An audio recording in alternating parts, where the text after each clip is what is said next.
I made eight journeys to Egypt all in all. So the first two were with first one was with a photographer's on assignment, and the second one I went back by myself and had a completely different experience. It was quite extraordinary each time.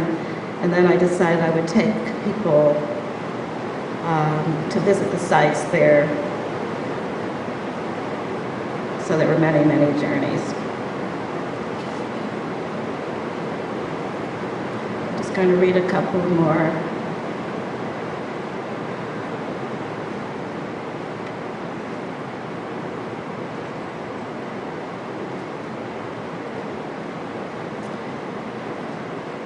This is in the form of a letter. After I had returned, I wrote a letter to Thunder, a Native American woman with whom who had journeyed with us on this trip. Dear Thunder, here's a text I wrote for the members of the recent journey. I thought I'd share it with you.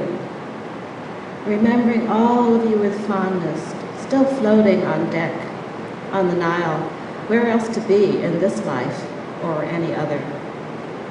Remembering Sohaila's powerful tears of greeting, and still feeling the greatness of the Great Pyramid emanating its ancient secret message.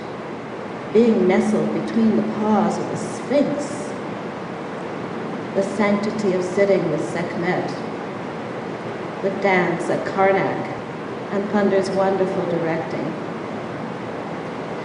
The singing in the temple of Dendera that seemed to transcend ages, vibrating our message of peace to the stars, the sacred ceremonies, and the privilege of being with each of you in quiet and private moments as well as in the group. The white owls at Karnak, on the Nile and at Luxor Temple, the depth of Abydos and sacred ceremony, the guard who knew Sati, the guard who held our hands and protected us from intruders, the beauty of the scarves catching the gentle breeze in the pipe ceremony on the terrace, the Sufi dancer, he is still dancing and spinning, I know, whirling red, yellow, gold, and brown, a prayer in movement. We all slip back in now and sit with him, letting the music and reality beyond reality carry us along with the dance. Driving along behind us, there's wonderful Sohaila, the day that we are leaving.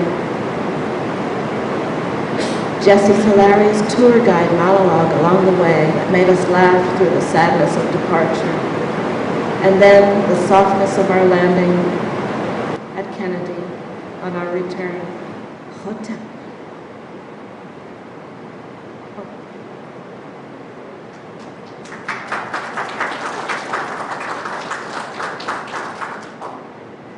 Last one, which was yet another journey. This is called Deep Listening on the Nile. Now you've seen those beautiful boats, they're called feluccas, and they are the same design now that they were thousands of years ago. So it's one of the original boat designs that really works very well. It's very, very graceful.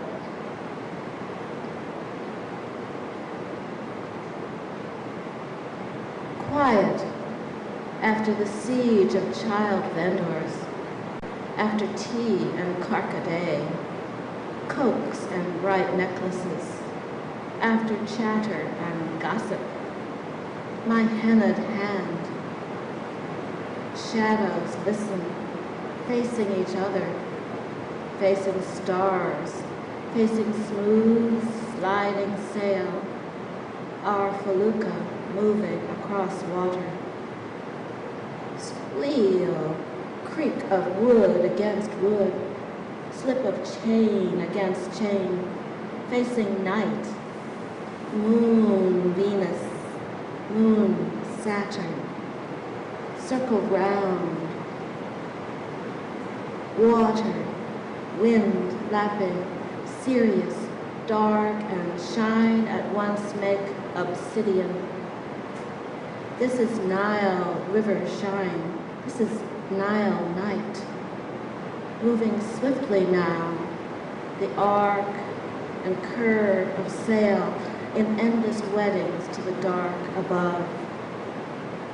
Oh, we will never forget this listening. How long the shore eludes us.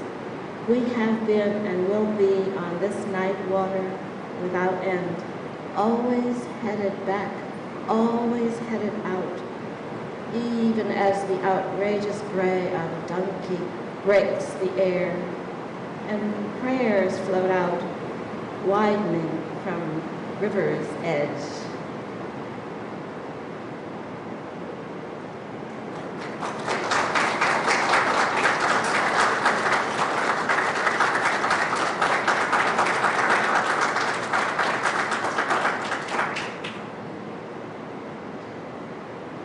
So I here have a couple more minutes. So I'm going to do a couple little baby ones.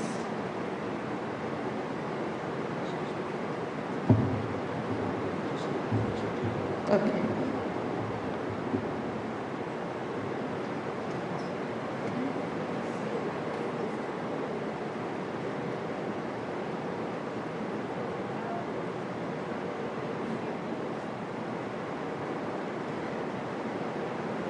It's the first night in Aswan. It's after we got there on the train. Can you hear okay? Sounds a little strange. Something is happening outside my window. I awaken from a nap and pull the half-open drapes wide. It is the sunset. It takes hours to go down. Raspberry to black raspberry along the hills in front of me. On the Nile, feluccas glide across the mauve reflection of the sky, and suddenly a flock of silver ibis birds moves up in swift formation, rippling upward. The chant from a nearby mosque follows them across the water, and the birds rise, becoming little white pinpoints, then veils of clouds, beside the bright and steady planet Venus, which chooses that moment to begin to shine.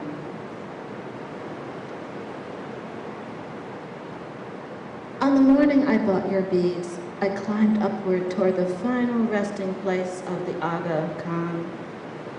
Nubian, Nubian, whispered the felucca boatman crouched at water's edge, camels braying, ducks quacking, tourists chattering. The road up to the Aga Khans is steep, hot, and dry. It was enough to buy your scented beads in the cool shade of the flowering trees, call Sika from his breakfast, and set sail on the river again.